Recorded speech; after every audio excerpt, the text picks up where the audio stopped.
우리는 계속해서 사도행전을 함께 강의하며 사도행전 6장을 함께 보고 있습니다. 교회의 아주 중요한 사역은 긍휼과 구제의 사역입니다.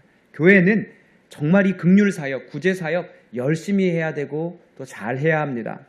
교회의 사역과 뗄래야 뗄 수 없는 사역이기 때문입니다. 그런데 예루살렘 교회 안에 이 구제의 사역에 있어서 워낙 급속도로 부흥을 하다 보니까 그러니까 어느 정도 부흥했다라고 보냐면 저희가 지금 사도행전 6장을 보고 있죠. 이 사도행전 6장의 예루살렘 교회의 성도들이 한 10,000명 좀 넘었다고 보시면 됩니다. 그러니까 10,000명이 넘게 부흥하다 보니까 이게 행정상의 이유로 행정상의 부족함으로 인해서 이 헬라파 과부들이 이 구제에서 즉 지원받는 거에서 계속 배제되고 그리고 히브리파 과부들에게는 계속 거기에만 계속 지원이 되다 보니까 이게 행정상의 오류였거든요. 그런데 받는 사람의 마음은 그렇지 않죠. 계속 내가 소외되고 헬라파 과부들만 소외되니까 그러다 보니까 이 헬라파 유대인들 사이에서 원망이 일어나기 시작했다고 지난 시간에 설명드렸습니다. 이 구체적인 이유는 지난주에 설교를 보면 여러분 아실 수 있을 겁니다. 결국 구제라는 선한 일을 하고 있는데 그 선한 일 가운데 일어난 이러한 원망과 갈등은 결코 작지 않았습니다. 이 원망이란 이 감정이 어느 정도였냐, 마치 이 벽에 금이 조금씩 가다가 갑자기 우르르 무너지듯이 이게 점점 커지다 보면 교회를 무너지게 하는 치명적인 그런 엄청난 영향을 준다라는 것입니다. 그렇게 선한 일을 하는 가운데에서도 마귀는 어떻게든 그 선한 일 속에서도 성도들의 마음에 원망을 주고 갈등을 일으켜서 교회를 무너지게 하려고 했습니다. 결국 살아있는 교회는 살아있기 때문에 움직이는 교회는 움직이고 있기 때문에 바로 이런 공격이 수도 없이 나타날 겁니다. 이제 애능중앙교회도 움직이고 또 함께 사역하며 해나가야 될 많은 일들이 있을 겁니다. 마귀는 가만히 두지 않을 겁니다. 그런 가운데 우리가 어떠한 마음으로 준비하며 나아가야 되는지가 사도행전 속에 너무 정확히 담겨 있습니다. 우리 교회와 함께 대입해보며 우리 이 말씀 함께 보았으면 좋겠습니다. 결국 바로 그러한 예루살렘 교회 속의 헬라파 유대인들의 그 원망 속에 이제 지난주와 이어서 얘기하자면 지금 이제 헬라파 유대인들이 굉장히 원망하고 있잖아요. 그런 원망 속에 드디어 누가 등장하냐면 이 교회 예루살렘 교회의 리더인 사도들이 앞에 딱 등장합니다. 모든 사람들 앞에 성도들 앞에 딱 등장합니다. 그리고 도대체 너희들 왜 일을 이따구로 했냐고. 어이 히브리파 유대인들 어떻게 행정을 그따구로 해가지고 이런 일이 일어나게 하냐고. 이거 너희들 때문이라고. 어이 헬라파 유대인들 감사한 줄 알아야지. 이거 받으면 고맙다고 해야지. 이러면서 너희들 때문이라고. 너희들이 잘못했다고. 그렇게 지적하고 정죄한 게 아니라 오히려 모든 사람들을 모아서 교회로 따지면 공동의회입니다. 이 공동의회를 소집해가지고 그들 앞에 그 교회의 리더였던 사도들이 앞에 서서 이렇게 정직하게 솔직하게 고백한 겁니다. 우리 한번 사도행전 6장 2절 찾아보시겠습니다. 사도행전 6장 2절입니다. 자, 제가 읽을 테니까 여러분 한번 따라와 보세요. 6장 2절입니다. 사도행전 12사도가 모든 제자를 불러 이르되, 그러니까 한마디로 모든 성도들 앞에서 우리가 하나님의 말씀을 제쳐놓고 접대를 일삼는 것이 마땅하지 아니하니. 쉬운 성경으로 읽어드릴게요. 그래서 12사도가 제자들을 모두 불러서 말했습니다. 음식을 나누어 주는 일 때문에 우리가 하나님의 말씀을 가르치는 일을 소홀히 하는 것은 옳지 않습니다. 그러니까 너희 때문에 너희가 잘못했다 이게 아니고요. 우리가 하나님의 말씀을 제쳐놓고 우리가 하나님의 말씀을 가르치는 일을 소홀히 해서 즉 너희가가 아니라 우리가 잘못했답니다. 우리가 잘못했답니다. 그렇습니다. 너희 때문에가 아니라 우리가 잘못했습니다. 여러분 우리가 되어질 때 회복은 시작되고 해결은 시작되는 줄로 믿습니다. 저는 이러한 우리가 잘못했습니다. 우리가 그 책임을 가지고 나아가는 이 리더된 사도들의 모습이 너무 감동이었습니다. 이 모습을 보면서 저도 이런 사도와 같은 그런 책임을 가진 리더가 되게 해달라고 제가 이 말씀 준비하면서 그렇게 기도가 나왔습니다. 그렇게 사도들이 말한 겁니다. 우리가 일이 너무 많아가지고 우리가 교회 사역이 너무 많아서 구제하고 접대하고 봉사하는 일에 너무 치중하다 보니까 정작 가장 중요한 이 하나님의 말씀을 가르치고 전하는 일은 제쳐놓고 일했었습니다. 그래서 이런 원망과 시비가 우리가 부족해서 일어났습니다. 이것은 옳지 않습니다. 이렇게 말한 겁니다. 너희가가 아니라 우리가 잘못했습니다. 우리가라고 한 거죠. 그러면서 이제 순서를 교정하기 시작합니다. 그동안 교회의 사역들은 너무 많다 보니까 이 많은 교회의 사역들 때문에 제쳐놓았던 하나님의 말씀을 가장 머리로 갖고 갑니다. 가장 앞으로, 교회에서 가장 앞으로 다시 바로 세우고 그렇게 교정하자고 합니다. 여러분, 말씀이 없어도요, 사실은 충분히 구제하고 봉사할 수 있습니다. 그렇지 않습니까? 하나님 말씀 없어도요, 사실 우리 충분히 구제하는 일을 할 수 있습니다. 그것은 사실 모든 사회복지기관이라면 다 할 수 있습니다. 어쩌면 더 잘합니다. 그렇지 않습니까? 복지관들이 구제하는 일을 훨씬 더 잘하죠. 그러나 교회는 다릅니다. 교회는 그 앞에, 그 사역의 앞에, 그 구제의 앞에 뭐가 있어야 됩니까? 따라해볼까요? 하나님의 말씀.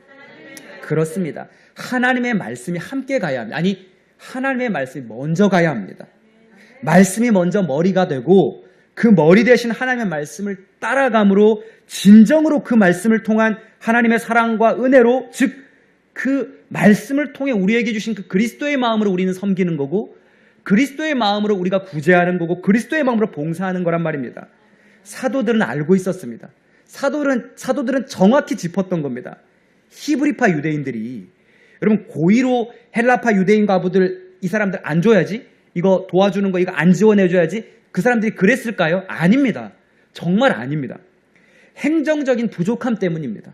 그러니까 막 성도들이 너무 많이 몰려오고 부흥이 되니까 행정적으로 이게 과부하가 돼가지고 나타난 거예요. 이것이 공동체 안에 원망이라는, 갈등이라는 것으로까지 치달아 올라간 것은 결국 그 깊은 내저에 이 공동체 안에 어떤 문제가 있었냐면 영적인 문제가 그 안에 있었음을 사도들은 정확히 본 겁니다. 그들은 안 겁니다. 문제는 말씀의 고갈이었다.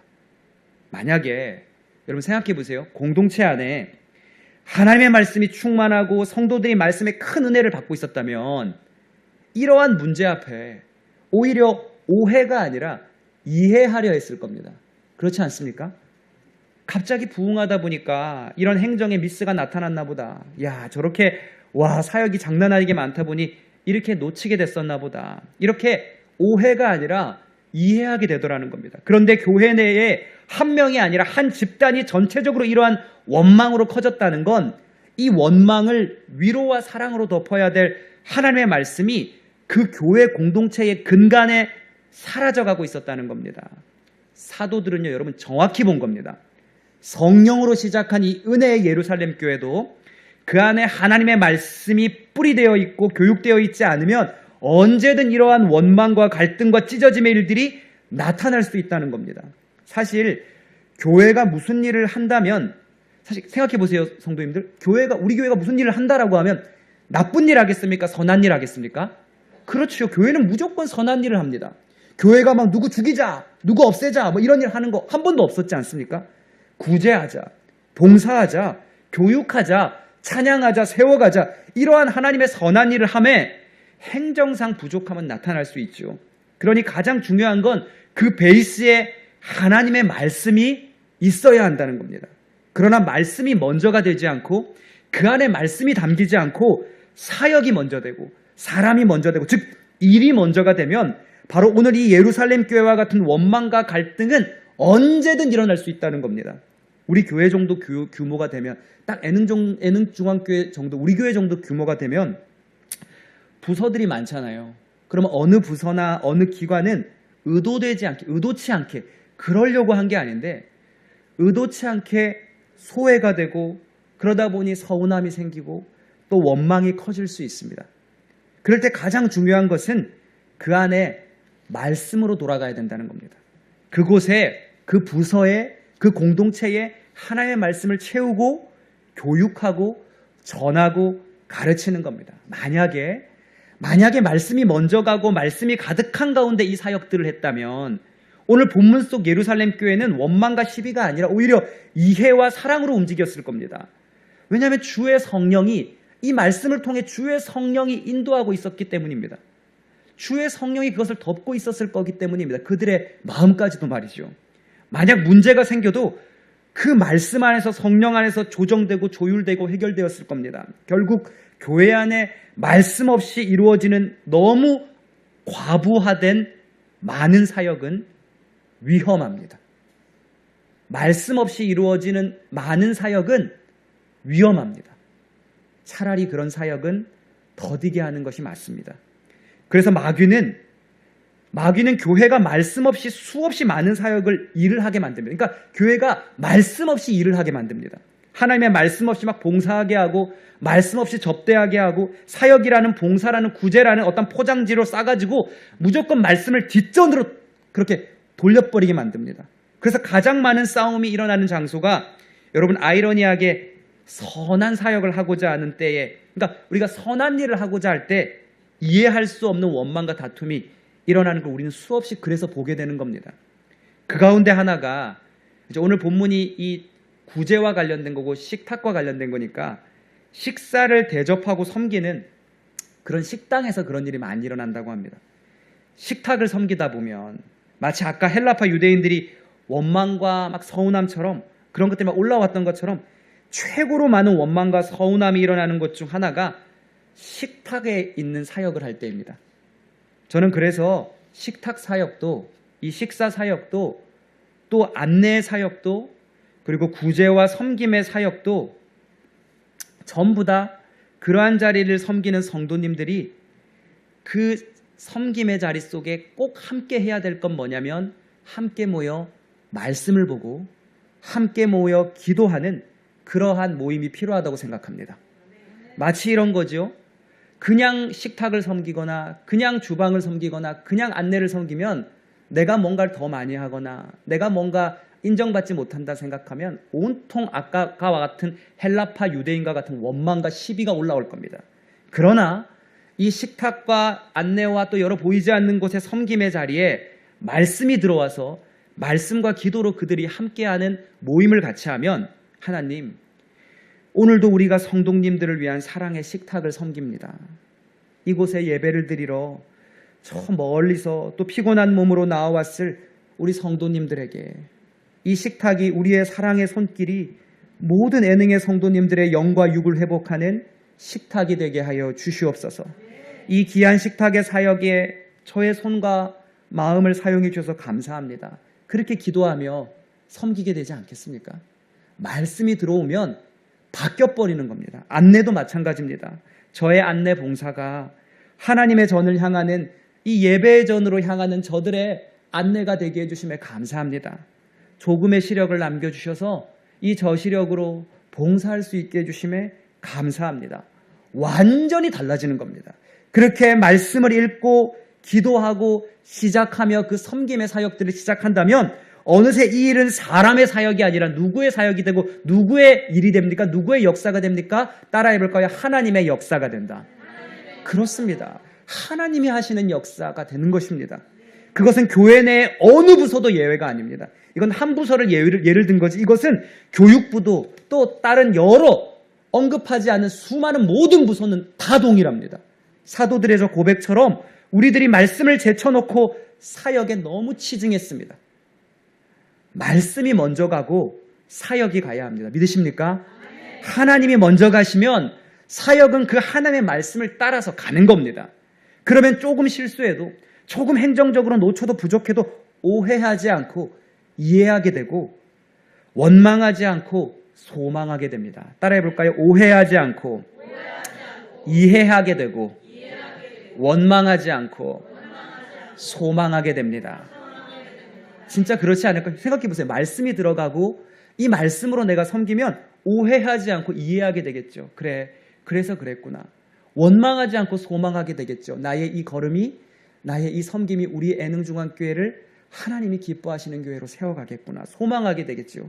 바로 사도들은 이것을 말한 겁니다. 12사도가 모든 제자를 불러 이르되 우리가 하나님의 말씀을 제쳐놓고 접대를 일삼는 것이 마땅하지 않다. 옳지 않다. 즉 하나님의 말씀을 먼저 세우지 않고 우리가 접대를, 봉사를, 너무 많은 사역을 해왔던 것이 마땅하지 않다. 이거 잘못된 거다. 너무 많은 사역으로 정작 하나님의 말씀을 교회가 가르치지 않고 전하지 못한 우리의 잘못이 크다. 그렇게 정확히 이 문제의 근원을, 뿌리를, 본질을 사도들은 진단한 겁니다. 그리고 이제 자신들이 하나님의 말씀을 잘 전하고 세우기 위해서 그렇게 해서 이제 함께할 지도자들, 즉 리더들을 세우기를 요청합니다. 그럼 이제 어떤 동역할 사람들을 세울 것인가? 이것이 사도행전 6장 3절과 4절에 나오거든요. 우리 같이 한번 찾아봅시다. 사도행전 6장 3절과 4절 같이 읽겠습니다. 시작. 형제들아, 너희 가운데서 성령과 지혜가 충만하여 칭찬받는 사람 7을 택하라.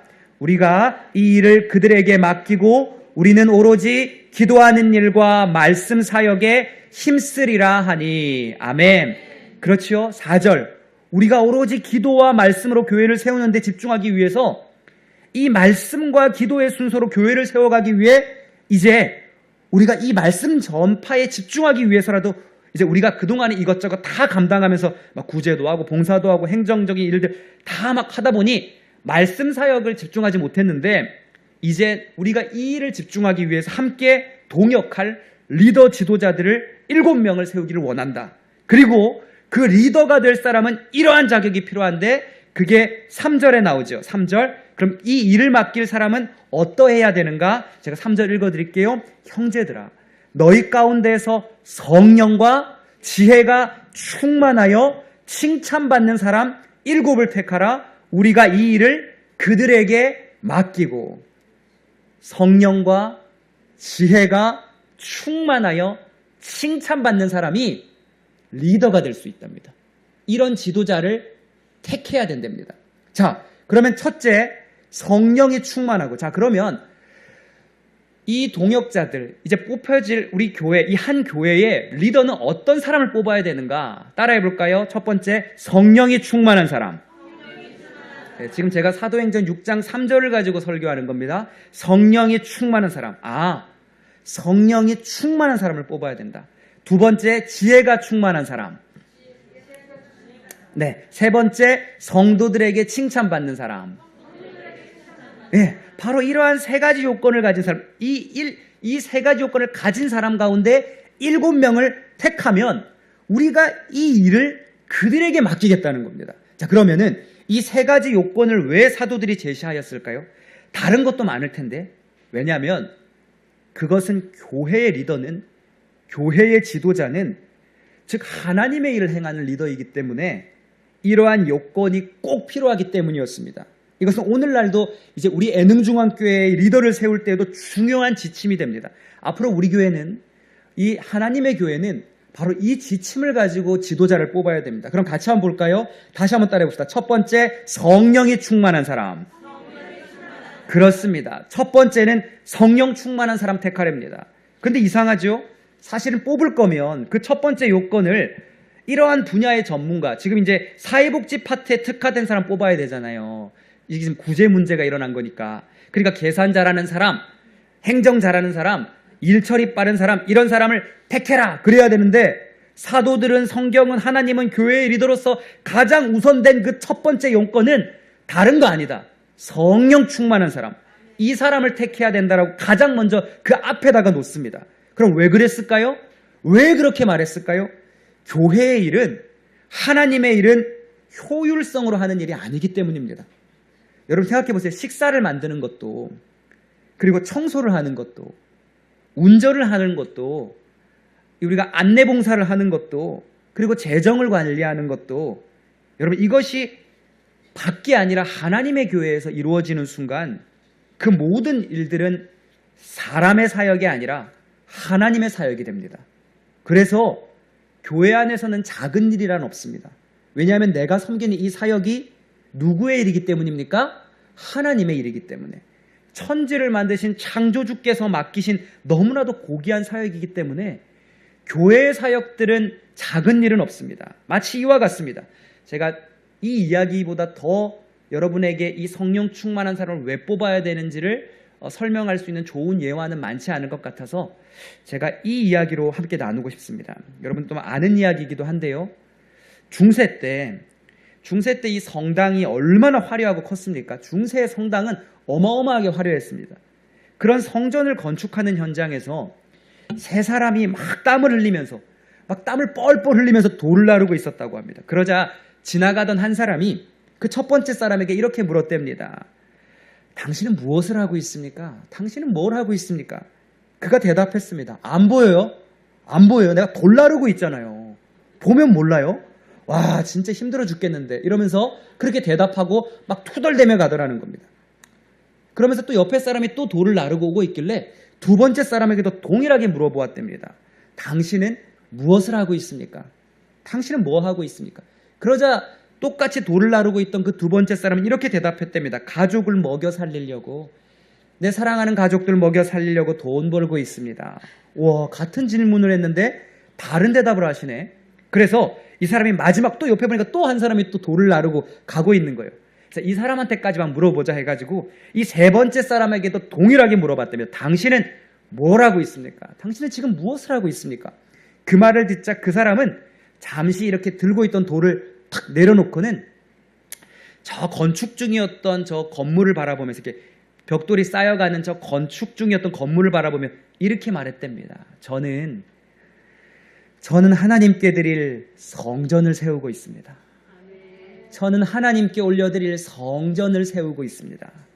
여러분, 세 사람 모두 똑같은 돌을 나르고 있었습니다. 그러나 한 사람은 억지로 불평하며 노동을 했고 한 사람은 그저 직업을 가진 사람으로 일했고 마지막 한 사람은 사명을 감당했습니다. 사명자의 눈을 가지고 사명을 감당하고 있었습니다. 여러분, 차이는 일이 아니었습니다. 돌을 나르는 건 똑같았습니다. 그러나 그 일을 바라보는 영적인 눈이 완전히 달랐습니다.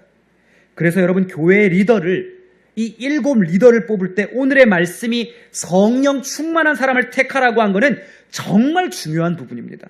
성령이 충만한 사람이 여러분 지도자가 되면 그는 그가 하는 이 모든 교회의 일을, 심지어 작은 일까지도 하나님의 일로 바라보며 일을 합니다. 이러한 사람과 일을 하면 우리는 그냥 돌을 나르는 게 아니라 사명의 길을 같이 걷는 사람이 되더라는 겁니다. 저는 똑같은 다음 세대 시각장애 청소년 청년 사역을 하더라도, 별로 크지 않은 이 교회에 다음 세대 시각장애 청소년 청년 사역을 하더라도 성령 충만한 사람은 내 부서만 어떻게 막 유지하자, 그냥 우리 부서만 유지하자, 이게 아니라요. 성령 충만한 사람은 이러한 눈으로 바라봅니다. 내가 지금 맡고 있는 저 아이들이 후에 시각장애인계의 복음화의 리더가 될 거다. 나는 그 통로로 지금 사역하고 있다. 나는 이 사명감 가지고 사역할 거고 나는 이들과 함께 하나님의 나라를 만들어 갈 거다. 이 성령 충만한 눈을 가진 리더가 그냥 사역하겠습니까? 그냥 조그만 내 부서 일이라고 그냥 나 억지로 사역하는 그런 사람과 비교가 되겠습니까? 우리 교회가 유일한 시각장애인 교회 중에 여러분 그래도 아동부가 있고 학생부가 있는 교회가 전국에 우리 교회밖에 없다는 사실을 아십니까? 그러면 성령 충만한 눈을 가진 사람은 어떻게 바라보겠습니까? 우리 교회를 통해 이 땅에 다음 세대 시각장애인 사역의 역사가 일어나게 해주시옵소서. 그런 눈을 가지고 다음 세대 사역을 하지 않겠습니까? 교회 곳곳의 사역도 마찬가지 아닙니까? 우리 교회가 하는 찬양은 하늘을 울리는 찬양이다. 이렇게 사명을 가진 마음으로 찬양을 할 때 그 찬양을 그냥 듣겠습니까? 그리고 그 찬양을 하나님이 그냥 받으시겠습니까? 우리 애능중앙교회 사역은 전 세계 시각장애인을 향한 하나님의 구원으로서의 사명의 사역이다. 이 눈으로 걸어가는 사람이 그냥 교회를 섬기겠습니까? 결국 우리 한 사람은 그냥 직분자들이 아니라 이 땅의 시각장애인의 복음화를 위해 선택하신 주님의 사명자다. 이런 생각으로 우리가 사역한다면 하나님은 바로 그러한 사람들을 택하시고 역사하실 줄로 믿습니다. 우리의 손이, 우리의 섬김이, 우리의 사역이 하나님의 손과 발되어 움직이는 사역이 되면 어찌 하나님이 역사하지 않겠습니까? 결국 그러한 눈으로 그 교회의 사역을 할 수 있는 사람은 성령 충만한 사람밖에 없는 줄로 믿습니다. 제가 그 교회 주일에 이렇게 장로님들 대표 기도를 듣다가 예전에 어떤 장로님이 세계의 시각장애인의 복음화를 우리를 통해 이루어달라고 그 기도를 하시더라고요. 세계 시각장애인의 복음화를 우리 교회를 통해 이루어달라고. 제가 그 얘기를 들었을 때 가슴에 전율이 일어났습니다. 그러면 그 기도를 하신 분이 우리 교회를 그냥 바라보겠습니까? 그저 우리끼리 잘 먹고 잘 사는 교회 정도로 보겠습니까? 그렇게 기도를 한 사람이 그냥 사역하겠습니까? 우리 모두 그러한 눈을 가진 성령 충만한 사명자들이 되기를 소망합니다. 이것은 우리 사역자도 예외가 아닙니다. 저는 그런 사역자들과 솔직히 사역하고 싶습니다. 그저 자기 부서, 그냥 자기 일하는 거 찔끔찔끔 하는 사람이 아니라 정말 함께 하나님의 꿈을 꾸고 시각장애인 복음화의 비전을 가지고 우리 이거 해보면 어떨까요? 우리 성도님들, 어르신분들 정말 평생 하나님을 위해 섬기셨는데 우리가 이분들의 마지막까지 올려드릴 수 있는 무엇인가 사역을 해보면 어떨까요? 우리 다음 세대들 갈수록 줄어가는데 우리 교회가 하나 남은 우리 교회에 다음 세대 부서가 있는 교회인데 목사님 우리 이런 거 해보면 어떨까요? 이렇게 같이 꿈을 가진 사역자들과 사명자들과 일하고 싶은 기도의 제목이 있습니다. 우리 모두가 그러한 성령 충만한 눈을 가진 사명자들이 되기를 소망합니다. 결국 성령이 충만한 사람은 왕이신 주님의 뜻을 따라가며 공동체에 하나님의 생명을 불어넣는 역할을 하며 결국에는 하나님이 사용해버리는 역사를 이루더라는 겁니다. 그 은혜의 사명자들이 우리 교회를 통하여 이루어지기를 소망합니다. 또한 둘째로 따라해볼까요? 지혜가 충만한 사람. 두 번째는 지혜가 충만한 사람을 뽑으랍니다. 그렇습니다. 이 영적 충만과 함께 세상적 지혜에 있어서도 충만한 사람을 택해야 된다는 겁니다. 그렇습니다. 이 분야에 지혜가 있는 사람을 택해야 됩니다. 찬양대는 성령으로 충만해야 되고 또 한 가지 찬양에 대한 지혜가 있어야 됩니다. 그렇죠. 복지에 대한 부분은 성령으로 충만해야 되고 복지와 행정에 대한 지혜가 충만해야 됩니다. 교육부에 대한 부분을 맡은 사람은 성령으로 충만해야 되고 다음 세대를 향한 교육에 대한 지혜가 열정이 충만해야 됩니다. 식탁에 대한 부분은 성령으로 충만해야 되고 음식에 대한 지혜가 충만한 사람이 해야 됩니다. 그렇게 이러한 지혜를 통해 실질적인 문제를 해결할 능력을 가진 사람이 뽑히면 그 부분의 문제를 진단하고 해결해 나가겠죠. 지금 본문의 상황이라면 그 지혜로 이러한 구제에 대한 행정적 문제를 진단하고 헬라파 과부들이 구제에서 빠지게 된 부분들을 파악하며 적절한 지혜로 대안을 제시해 갈 겁니다. 지혜가 충만한 사람을 뽑으면 말입니다. 끝으로 마지막은 어떤 사람을 교회의 리더로 세워야 되는가? 사도행전 6장 3절은 이러한 사람입니다. 따라해볼까요? 칭찬받는 사람. 그렇습니다. 마지막은 칭찬받는 사람을 선택하렵니다. 결국 우리는 오랜 시간 함께 해오면서 그 사람의 기본 성품과 관계를 우리는 너무나도 잘 압니다. 그리고 그 가운데에는 칭찬할 수밖에 없는 사람들이 있습니다.